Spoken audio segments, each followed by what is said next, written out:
Hello বন্ধুরা, welcome to my channel. আজকে তোমাদের আমি চিকেন কারি রেসিপি শেয়ার করব। তো আমি অনেক দিন পর একটা রেসিপি নিয়ে চলে আসলাম। তো আমি এখানে 500 গ্রাম চিকেন ভালো করে ধুয়ে নিয়েছি।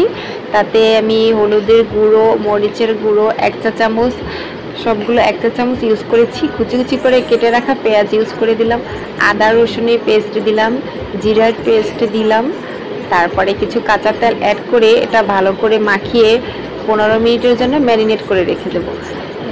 মাংসটা যত ভালো করে মাখিয়ে রাখা হবে অনেক সময় ধরে, তাহলে মাংসটা খেতে বেশি ভালো লাগে। তো এই তো 15 মিনিটের জন্য আমি রেস্টে রেখে যাব। তারপর চুলাতে কড়াইটা গরম করতে দিয়েছি, তাতে তেল দিয়ে দিলাম। আর চিকেনে আমি আলু খেতে খুব পছন্দ করি। আমার মতো কে কে আছে অবশ্যই কমেন্ট করবে। তো আমি একটু ভালো আকারে আলুটা বড় বড় করে কেটে তাতে ভালো করে ভেজে ঠিক এমন হবে তখন তুলে নিতে হবে। আলুগুলো আমি ভেজে রেখে দিলাম।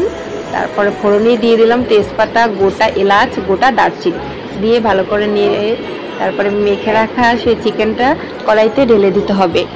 তারপরে এটা মাংসটা যত ভালো কষানো হবে তত খেতে ভালো লাগবে।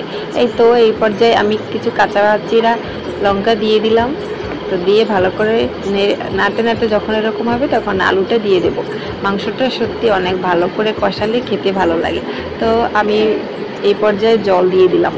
জল দিয়ে ভালো করে নেড়ে কিছু সময়ের জন্য এরপরে ঢাকা দিয়ে রেখে দিতে হবে।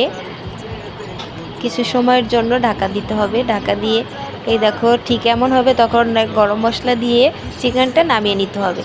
দেখো কি সুন্দর চিকেনের কালারটা হয়েছে, আর খেতেও খুব ভালো হয়েছে। তো বন্ধুরা, আমার রেসিপিটা যদি তোমাদের ভালো লেগে থাকে অবশ্যই চ্যানেলটাকে সাবস্ক্রাইব করে দেবে। টাটা।